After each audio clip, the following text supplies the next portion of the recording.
तो समरूप त्रिभुज में हमने प्रश्नावली 6.2 का 5 तक बताया था। छठवां क्वेश्चन देखिए,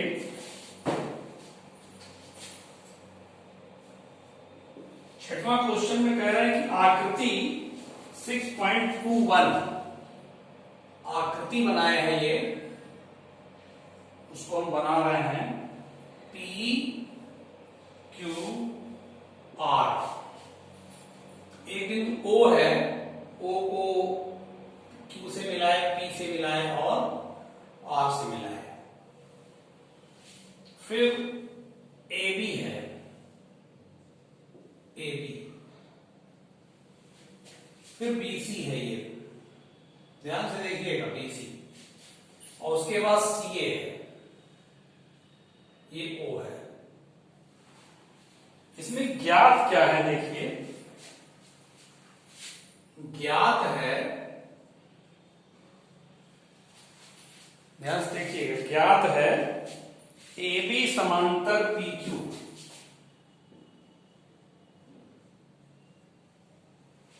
ए बी समांतर पी क्यू, ये ज्ञात है। और क्या ज्ञात है, ए सी समांतर पी आर, ये ए सी समांतर पी आर सिद्ध करना है।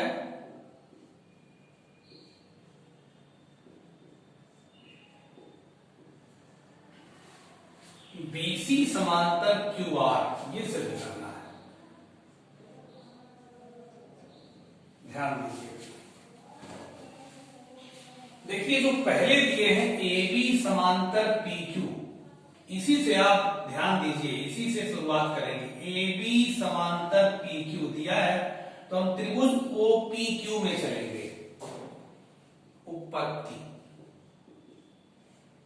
इसी को देख करके ए बी समांतर पी क्यू के नाते ओ पी क्यू त्रिभुज में चलिए। त्रिभुज ओ पी क्यू में चूंकि ए बी समांतर पी क्यू, ठीक है, इसलिए आधारभूत समानुपातिकता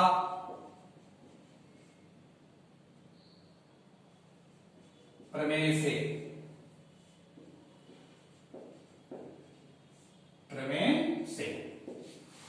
क्या हो जाएगा, जब ये रेखा ए बी समांतर पी क्यू है तो थेल्स के प्रमेय से इसका अनुपात, जैसे ओ ए अनुपाते ए पी बराबर ओ बी अनुपाते क्यू बी, या इधर से करिए चाहे उधर से करिए, ठीक है। तो ओ ए बटे ए पी, ओ ए बटे ए पी बराबर, देखिए ओ ए बटे ए पी बराबर ओ बी बटे बी क्यू, ओ बी बटे बी क्यू या क्यू बी, समीकरण नंबर 1। इससे हमने काम कर दिया। अब इससे आइए, अब देखिए ए सी समांतर पी आर कहां है, ए सी और पी आर समांतर है, तो हम त्रिभुज ओ पी आर में लेंगे, ठीक है। त्रिभुज ओ पी आर में चूंकि ए सी समांतर पी आर, देख रहे हैं ना, ए सी समांतर पी आर, तो क्या हो जाएगा, ओ ए बटा ए पी, तब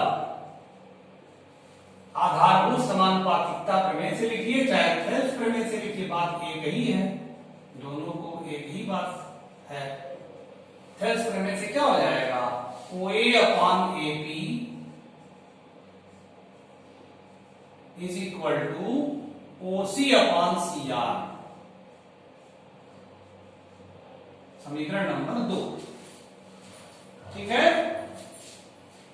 अब आप देखेंगे समीकरण 1 और 2 दोनों ध्यान से देखिए, तो ओ ए अपॉन ए पी यहां भी है, ओ ए अपॉन ए पी यहां भी है, एलएचएस बराबर है, इसलिए आरएचएस हम बराबर कह सकते हैं समीकरण 1 और 2 से।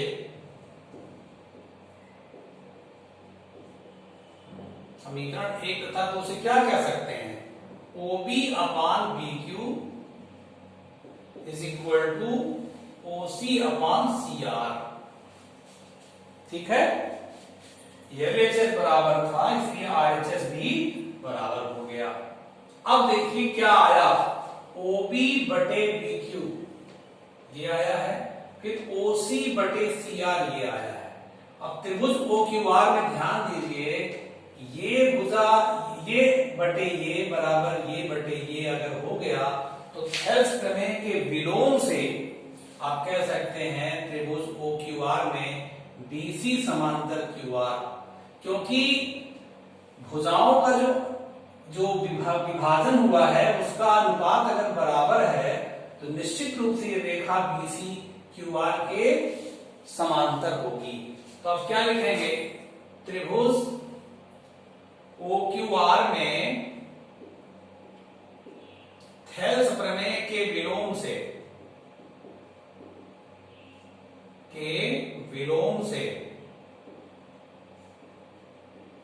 क्या कह सकते हैं, इसको समीकरण का नाम दे दीजिए, चूंकि OB बटा BQ बराबर OC बटा CR, चूंकि है ना, इसलिए BC समांतर QR, ये आपका प्रूव हो गया, यही सिद्ध करना था। देखिए हैंस प्रूव्ड। तो आसान है, इसको आप ध्यान से उतार लीजिएगा अपनी फेयर कॉपी पे, समझने के बाद इसको लिख लीजिएगा, मिटा कर। देखिए फिर 7वां क्वेश्चन है, ये प्रश्नावली आपकी 6.2 चल रही है। देखिए YouTube पर आप मैथमेटिक्स का पूरा कोर्स पढ़ने का प्रयास करिए। अब चूंकि केवल पढ़ाना ही नहीं रहता है, वीडियो बनाकर उसको फिर कंप्रेस वगैरह करके अपलोड करना, नेट की प्रॉब्लम रहती है, कहीं नेटवर्क रहता है कहीं नहीं रहता है, काफी दिक्कतें आती हैं। तो मैथ का आपका YouTube पे चल जा रहा है, जब भी जैसे जल्दी से जल्दी लॉकडाउन खुलता है फिर साइंस की बातें होंगी। अभी YouTube पे मैथ आप तेजी से पढ़ लीजिए, ठीक है ना। देखिए 7वां क्वेश्चन, 7वां क्वेश्चन कहे हैं कि प्रमेय 6.1 का प्रयोग करते हुए, मतलब थेल्स प्रमेय का प्रयोग करते हुए, 6.1 थेल्स प्रमेय का प्रयोग करते हुए सिद्ध कीजिए एक त्रिभुज बनाएं, एक त्रिभुज कि एक भुजा के मध्य बिंदु से, मान लीजिए एक भुजा AB है, इसके मध्य बिंदु से, ये मध्य बिंदु मान ले रहे हैं, मध्य बिंदु से होकर दूसरी भुजा के समांतर, इसके मध्य बिंदु से होकर यहां से इसके समांतर एक रेखा खींची हुई रेखा तीसरी भुजा को समद्विभाजित करती है, मतलब इसको भी समद्विभाजित करती है। मतलब ये कि ये AD और DB बराबर दिया है और सिद्ध करना है कि AE बराबर EC, मतलब ये D मध्य बिंदु दिया है और हमें ये AC का मध्य बिंदु सिद्ध करना है। दो चीज दिया हुआ है क्वेश्चन में, ये DAB का मध्य बिंदु दिया है और DE समांतर BC दिया हुआ है। ज्ञात है त्रिभुज ABC में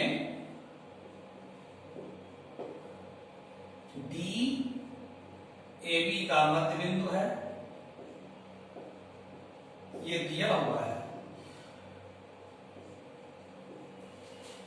और क्या दिया है, DE समांतर BC। फिर सिद्ध क्या करना है,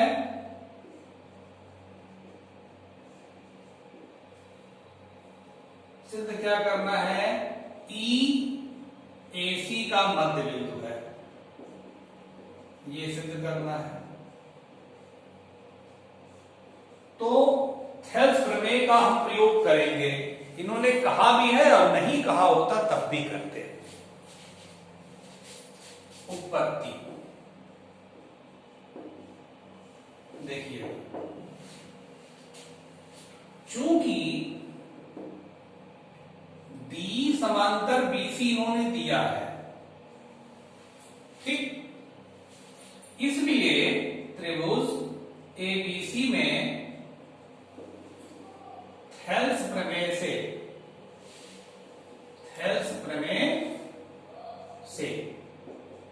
जब बी समांतर एक बीसी है तो हम कह सकते हैं एडी बटा डीबी इज इक्वल टू एई बटा ईसी। ठीक है, ये कह सकते हैं। चूंकि बी, देखिए बी AB का मध्य बिंदु है, AB का मध्य बिंदु है, इसलिए जब मध्य बिंदु हो गया तो AD बराबर DB होगा ना, AD बराबर DB, AD बराबर DB होगा, है ना। तो AD बराबर DB होगा तो AD बटा DB कितना हो जाएगा, 1, ये बटा DB इधर करेंगे बराबर 1 हो जाएगा। तो AD बटा DB की जगह क्या रख दें, 1। ठीक, तिर्यक गुणा करिए, 1 बटा 1 लिख सकते हैं, तिर्यक गुणा करेंगे तो क्या आएगा, AE बराबर EC। जब AE बराबर EC आ गए, ये दोनों बराबर आ गए, इसका मतलब सिद्ध हो गया कि E AC का मध्य बिंदु है, अतः E AC का मध्य बिंदु है। यही सिद्ध करना था, देखिए सिद्ध करना है E AC का मध्य बिंदु है। ठीक है, ये आपका प्रूव हो गया, इसको नोट कर लीजिएगा अच्छे से। नोट देखिए 8वां क्वेश्चन अब,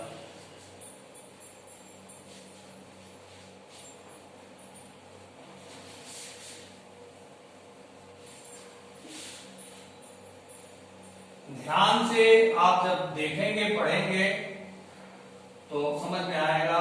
देखिए लॉकडाउन है तो जितना अच्छा सामने होता है ना, उतना अच्छा चैनल पे नहीं हो पाता है। पढ़ा तो देते हैं अच्छे से हम, और आप देखते हैं तो समझ में भी आता है, लेकिन समस्या नेट की होती। बहुत सारे बच्चों के पास मोबाइल नहीं है, जिनके पास है भी उनके पास मान लीजिए मौके से नेट नहीं है, नेट है भी तो नेटवर्क नहीं है, तो कई प्रॉब्लम्स रहती हैं।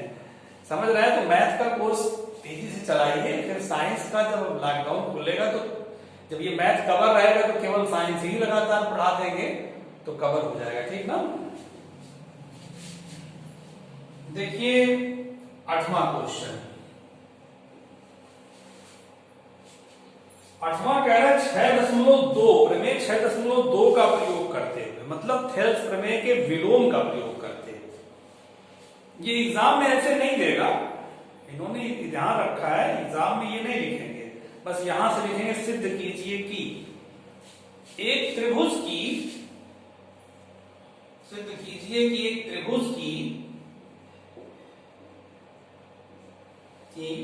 किन्हीं दो भुजाओं के मध्य बिंदुओं को मिलाने वाली रेखा,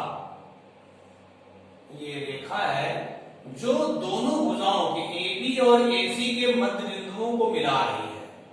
मतलब ये AD बराबर DB ये दिया है, AE बराबर EC ये भी दिया है। क्या सिद्ध करना है, ये रेखा तीसरी भुजा के समांतर होती है, इसके समांतर होती है। ठीक है, मतलब सिद्ध करना है कि D BC के समांतर होती है यदि D और E क्रमशः AB और AC के मध्य बिंदु हैं।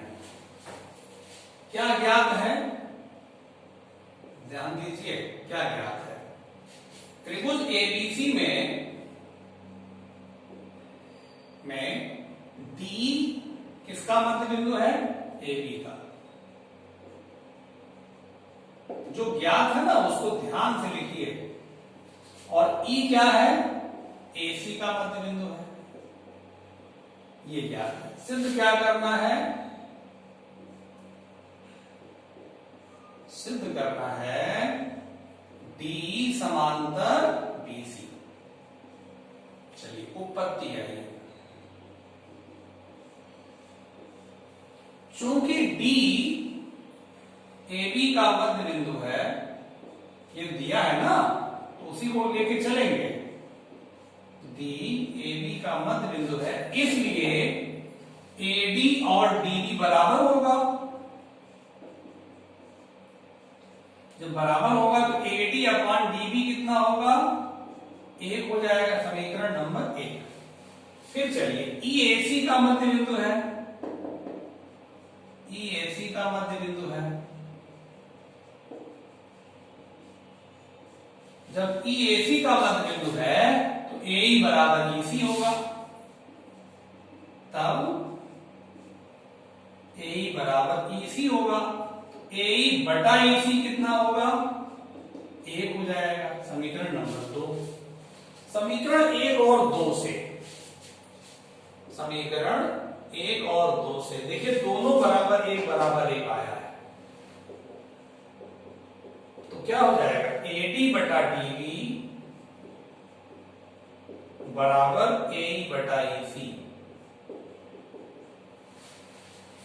तो अब देखिए त्रिभुज एबीसी में ए डी बटा डी बी बराबर ए ई बटा ई सी अगर है, तो थेल्स प्रमेय के विलोम से हम कह सकते हैं कि डी समांतर बीसी होगा। तब त्रिभुज एबीसी में थेल्स प्रमेय के विलोम से, प्रमेय के विलोम 6.2 के प्रयोग से कह रहे हैं, वही थेल्स प्रमेय का विलोम है। विलोम से क्या हो जाएगा, डी समांतर बीसी, प्रूव्ड। ठीक है, ये समझ में आपके आ गया, इसको नोट कर लीजिए, इसको मिटा रहा है।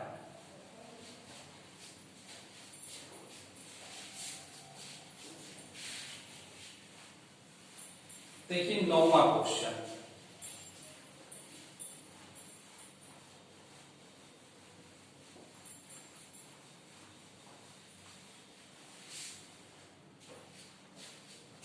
नौवां क्वेश्चन क्या कह रहे हैं, एक समलंब है, समलंब उसे कहते हैं वह चतुर्भुज जिसमें आमने सामने की एक युग्म समांतर हो और दूसरा युग्म आमने सामने का असमांतर हो, उसे कहते हैं समलंब चतुर्भुज। तो एबीसीडी एक समलंब है, समलंब बनाए, देखिए समलंब बन गया, मतलब इसमें AB और CD, देखिए एक युग्म समांतर है और दूसरा वाला जोड़ा असमांतर है। ABCD एक समलंब है जिसमें AB समांतर CD ये दे दिए हैं, ठीक, DC। इसके विकर्ण, विकर्ण मिला दें, इसके विकर्ण परस्पर बिंदु O पर काटते हैं, ठीक। तो सिद्ध करना है, मतलब क्या क्या चीज दिया हुआ है, ज्ञात है समलंब ABCD में AB समांतर CD, AB समांतर DC, ये ज्ञात है। एक दूसरे को ऊपर काटते हैं, विकर्ण वो भी ज्ञात है, ठीक है। सिद्ध करना है, सिद्ध क्या करना है, इसको ध्यान दीजिए, AO बटा BO बराबर CO बटा DO, ये सिद्ध करना है।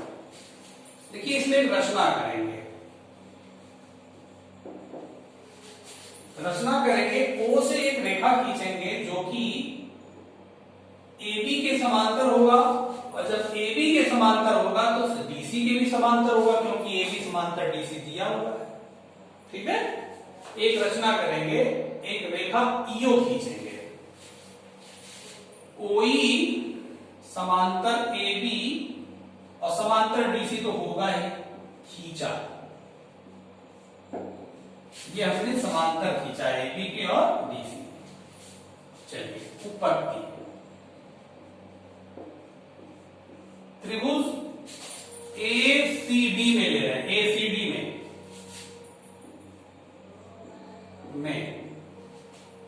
चूंकि कोई समांतर DC है, चूंकि कोई समांतर DC है, कोई समांतर DC है, इसलिए थेल्स प्रमेय से या आधारभूत समानुपातिकता प्रमेय से भी लिख सकते हैं। थोड़ा लंबा लिखना पड़ता है लेकिन वो भी लिखा जाता है, आधारभूत समानुपातिकता प्रमेय से। थेल्स प्रमेय से क्या हो जाएगा, देखिए इस ACD में लिए हैं, कोई समांतर DC है, तो हो जाएगा क्या, AE बटा ED, AE बटा ED, इधर से चले हैं, इधर से चलिए भी AO बटा OC, समीकरण नंबर 1। फिर आइए अब हम चलेंगे इस त्रिभुज में, OE देखिएगा, इसमें चलेंगे ABD में, त्रिभुज ABD में, ध्यान से देखिए ABD ये त्रिभुज में कोई समांतर AB है, OE समांतर AB है, इसलिए थेल्स प्रमेय से क्या होगा, AE बटे ED बराबर BO बटा DO, समीकरण नंबर 2। देख लीजिए त्रिभुज में ये है, तो समीकरण 2, समीकरण 1 और 2 ध्यान से देखिए, दोनों का LHS बराबर है। देखिए LHS बराबर है, नहीं क्या हो जाएगा, AO बटा OC बराबर BO बटा DO। ठीक है, हमें सिद्ध क्या करना है, AO बटा BO, तो क्या करना, तिरे गुणा करिए जरा, AO गुणे DO बराबर, देखिए AO गुणे DO गुणे बराबर BO गुणे CO, OC लिखिए चाहे CO लिखिए, कोई दिक्कत नहीं है, तिरे गुणा कर दिए। अब हमको जो चाहिए उस हिसाब से पक्षांतर करिए। देखिए हमको AO के नीचे क्या चाहिए, BO, तो BO इधर ले आइए, है तो सही, देखिए BO आ गया, और बट CO बटे CO इधर है पहले से, और ये DO इधर ले आइए, सिद्ध हो गया। तो ध्यान से इसको समझ करके तब नोट करिएगा, ठीक है। तो ये आसान क्वेश्चन है, कठिन नहीं है। इसके बाद आपको हम नेक्स्ट वीडियो बताते हैं बेटा, ठीक ना, इसको नोट कर लीजिए।